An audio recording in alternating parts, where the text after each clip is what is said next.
నీ target 10th mile అయితే aim for 11th mile కొడితే దిమ్మ తిరిగిపోవాలంతే అంటోంది కమలం పార్టీ. మొన్నటి అసెంబ్లీ ఫలితాలు ఇచ్చిన బూస్టప్తో భారీగా పార్లమెంట్ సీట్లు కొల్లగొట్టే విధంగా వ్యూహాలు రచిస్తోంది కాషాయ దళం. తెలంగాణలో 10 అసెంబ్లీ సీట్లు గెలవడమే టార్గెట్గా బీజేపీ వ్యూహాలు రచిస్తోందట.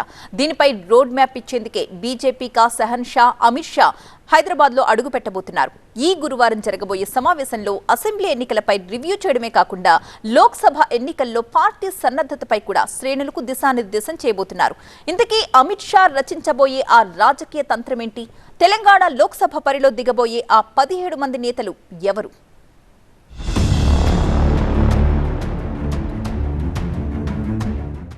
ఇలా అసెంబ్లీ ఎన్నికలు పూర్తయ్యాయో లేదో అలా పార్లమెంట్ ఎన్నికలపై ఫోకస్ పెట్టింది కమలం పార్టీ. మొన్నటి అసెంబ్లీ ఎన్నికల్లో టార్గెట్ రీచ్ అవ్వకపోయినా ఫలితాలపై బీజేపీ అగ్రనాయకత్వం కొంత సంతృప్తిగానే ఉందట. 2018 ఎన్నికలతో పోలిస్తే సీట్లు, ఓట్లు భారీగా పెరగడం ఆ పార్టీ శ్రేణుల్లో ఉత్సాహాన్ని పెంచింది. దీంతో అసెంబ్లీ ఎన్నికలకు రెట్టించిన ఉత్సాహంతో పార్లమెంట్ ఎన్నికలకు సిద్ధమవుతున్నారట తెలంగాణ కాషాయ నేతలు.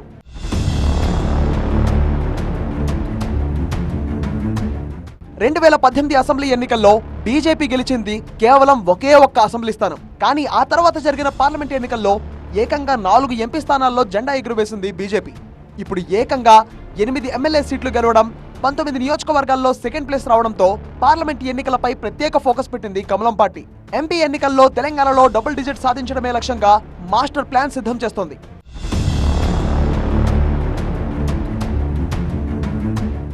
ఈ ఎన్నికలకు రోడ్ మ్యాప్ ఇచ్చేందుకు హైదరాబాద్ బాట పట్టారు బీజేపీ అగ్రనేత అమిత్ షా. ఈ నెల 28వ తేదీన తెలంగాణలో అమిత్ షా పర్యటన ఖరారైంది. కొంగర్ కలాన్లోని ఓ ప్రైవేట్ ఫంక్షన్ హాల్లో ఫుల్ డే సన్నాహక సమావేశాలు జరగనున్నాయి. నియోజకవర్గ, జిల్లా, రాష్ట్ర స్థాయి నేతలతో పాటు మొత్తం 1200 మంది ఈ మీటింగ్ లో పాల్గొనున్నారు. పార్లమెంట్ ఎన్నికల్లో మెజారిటీ సీట్లను గెలుచుకునేలా పార్టీ క్యాడర్ కు దిశానిర్దేశం చేయడమే Amit Shah tour target. Party full swing లో ఉన్న నేపథ్యంలో పార్లమెంట్ ఎన్నికల్లో క్యాష్ చేసుకునే వ్యూహాలు రచిస్తున్నారు అమిత్ షా.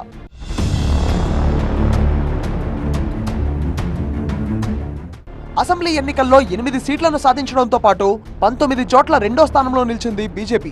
ఇక ఓటింగ్ శాతం కూడా భారీగా పెరిగింది. గత ఎన్నికల్లో 7% ఉన్న ఓటింగ్ ఈసారి 14% ఓటు బ్యాంకును సొంతం చేసుకోగలిగింది. దీంతో పార్టీ కేడర్ లో ఎప్పుడూ లేని ఉత్సాహం కనిపిస్తోంది. ఈ క్రమంలో బీజేపీ ఎంపీ టికెట్ కి భారీగా డిమాండ్ ఏర్పడింది.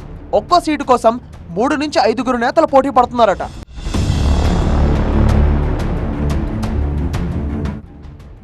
అయితే అసెంబ్లీ ఎన్నికల్లో పాత నేతలు, సీనియర్ లీడర్లు ఓడిపోయారు. రాజాసింగ్ మినహా గెలిచిన వారంతా కొత్తవారే. దీంతో ఎంపీ సీట్లను సైతం కొత్త వారికే ఇవ్వాలనే ప్రతిపాదనను హైకమాండ్ పరిశీలిస్తోంది.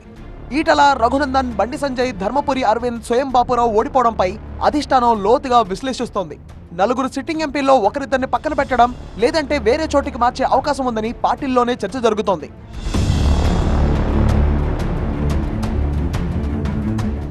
కరీంనగర్ ఎంపీ స్థానానికి గుజ్జుల రామకృష్ణారెడ్డి తీవ్ర ప్రయత్నాలు చేస్తున్నారట. తన నియోజకవర్గం ఓట్లను చూపించి టికెట్ కొట్టేసే ప్రయత్నాల్లో ఉన్నారట ఆయన. కట్ చేస్తే ఇది బండి సంజయ్ వర్గానికి మింగుడు పడడం లేదట. ఇక ఆదిలాబాద్ సిట్టింగ్ ఎంపీ స్వయం బాపురావు స్థానానికి పలువురు ఎసర పడుతున్నారట. అక్కడ రమేష్ రాథోడ్ బాపురావులు టికెట్ కోసం లాబింగ్ మొదలు పెట్టేశారట. మొన్నటి ఎన్నికల్లో ఆదిలాబాద్ జిల్లాలోనే బీజేపీకి మెరుగైన ఫలితాలు వచ్చాయి. 8లో 4 సీట్లు ఇక్కడి నుంచే వచ్చాయి. ఈ నేపథ్యంలో ఈ ఎంపీ సీటు ఖచ్చితంగా గెలిచే అవకాశం ఉందని భావించిన నేతలు టికెట్ కోసం విశ్వ ప్రయత్నాలు చేస్తున్నారట. ఇక వరంగల్ నుంచి ఎంఆర్పీఎస్ జాతీయ అధ్యక్షుడు మందకృష్ణ మాదిగను పోటీ చేయించనున్నారనే ప్రచారం సాగుతోంది.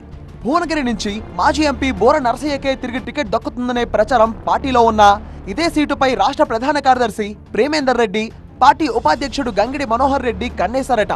మహబూబ్ నగర్ నుంచి డీకే అరుణ, జితేందర్ రెడ్డి, తల్లోజు ఆచారి రేసులో ఉన్నారు. మెదక్ నుంచి మాజీ ఎమ్మెల్యే రఘునందన్ రావుతో పాటు ఈటల కూడా సై అంటున్నారు. హైదరాబాద్ నుంచి భాగ్యనగర్ గణేష్ ఉత్సవ సమితి కన్వీనర్ భగవంతరావు పోటీకి సిద్ధంగా ఉన్నారట. ఇక నిజామాబాద్ నుంచి ధర్మపురి అరవింద్, సికింద్రాబాద్ నుంచి కిషన్ రెడ్డి పేర్లు పరిశీలనలో ఉన్నాయి. సమీకరణాలు, బలాబలాలు లెక్కలు వేసుకొని పక్కాగా అభ్యర్థులను ఎంపిక చేసే పనిలో ఉందట పార్టీ అధిష్టానం. అసెంబ్లీ ఎన్నికల్లో మాదిరిగా కాకుండా ఆచి తూచి వ్యవహరించాలని నిర్ణయించారు. ఇందుకు అనుసరించాల్సిన వ్యూహాలపై రాష్ట్ర కేడర్ నుంచి అభిప్రాయాలు తీసుకుని ఢిల్లీ వెళ్తారట అమిత్ షా.